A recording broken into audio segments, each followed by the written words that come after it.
भगवान परशुराम प्रारंभ में तो कुछ कठोर शब्द बोलते हैं, पर भगवान श्री राम की शब्द रचना से वे इतने अधिक प्रभावित होते हैं कि जाते जाते श्री राम को बड़ी अद्भुत उपाधि देकर जाते हैं।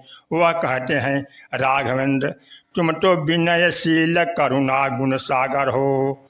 लोगों के लिए भी यह सूत्र देते हैं कि मनुष्य के जीवन में विनय होना चाहिए, शील चाहिए और करुणा चाहिए।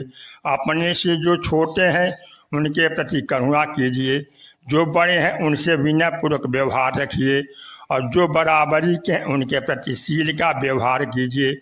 भगवान श्री राम के चरित्र में आपको सर्वत्र यही मिलेगा। परशुराम जी प्रशंसा करते हुए कहते हैं, विनयशील करुणा गुण सागर और जयति वचन रचना अतिनागर। आप वचन रचना में अत्यंत निपुण हैं। आप जानते हैं कि बड़ों से कैसे बोलना चाहिए, कठोर से कठोर बात भी कैसे कहनी चाहिए, क्योंकि ऐसा भी तो हो सकता है अपने से बड़ों के द्वारा भी तो कभी भूल हो जाती है। इस स्थिति में मनुष्य की क्या भूमिका होनी चाहिए, इसे आप भली भांति जानते हैं।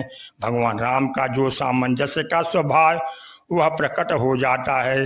एक ओर से लक्ष्मण जी युवा हैं और दूसरी ओर परशुराम जी आयु की दृष्टि से बड़े हैं, पुराने हैं, वयोवृद्ध हैं। एक ओर लक्ष्मण युवक की तेजस्विता है और दूसरी ओर वृद्ध परशुराम जी का अपना स्वभाव है। परशुराम जी ने सचमुच बड़े बड़े कार्य किए हैं। उन्होंने अपराधियों को दंड दिया है, जीवन में कभी लोभ को स्वीकारा नहीं, वासना को स्वीकारा नहीं। लेकिन इतना होते भी कभी कभी जो कमी आ जाती है वह कमी परशुराम जी में आ गई। उनको अपनी पुरानी बातें याद आती हैं कि वे जब देखते हैं कि दूसरा उन्हें महत्व नहीं दे रहा है तो उन्हें बहुत बड़ा आघात लगता है। इसलिए भगवान श्री राम जब कह देते हैं कि आप वंदनीय ब्राह्मण हैं, परशुराम जी बिगड़ कर कहते हैं, निपट द्विज कर जान सिमोही, मैं कोरा ब्राह्मण नहीं हूँ, मैं तो दूसरी तरह का ब्राह्मण हूँ। और तभी अपना इतिहास सुनाते हुए कहते हैं, निपट द्विज कर जान सिमोही, मैं जस विप्र सुनाम तो ही, चाप श्रुआ सर आहुति जानू, कोप मोर अति घोर कृषाणु, समित सेन चतुरंग सुहाई, महामहीप भये पशुआई, मैं यही परशु काटि बल दिन है, समर जग जप कोटि न किन्हे, मोर प्रभाव विदित नहीं तोरे, बोलस निधरि विप्र के भोरे।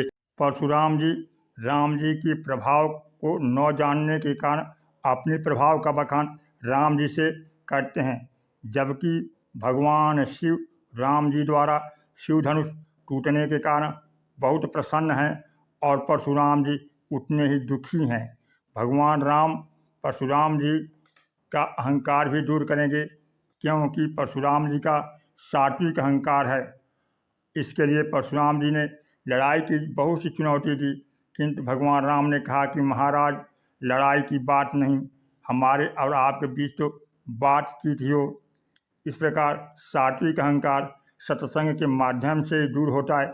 जैसे परशुराम और भगवान राम में वार्तालाप होने पर परशुराम जी की बुद्धि पर छाया हुआ आवरण दूर हो गया, अहंकार विनष्ट हो गया और परशुराम जी ने राम जी को पहचान लिया। इस प्रकार अभिमान का, ममता का विलीनीकरण ही समर्पण है। जब अभिमान पर प्रहार हुआ, धनुष टूटा, तो परशुराम जी को असह्य चोट लगी और अंततोगत्वा जब वो अभिमान विनष्ट हुआ, ममता विनष्ट हुई, तभी समर्पण हुआ और परशुराम जी तपस्या के लिए चल दिए। इस प्रकार राम परशुराम संवाद व्यक्ति को अंतर्दृष्टि और मन की मैल को धुलता है और चित्त के कुसंस्कार अभिमान को विनष्ट करता है। रामचरित सागर ठान पावई कोई, संतन संग जो सुने तुम्हें सुनाऊं सोई। सियावर रामचंद्र की जय।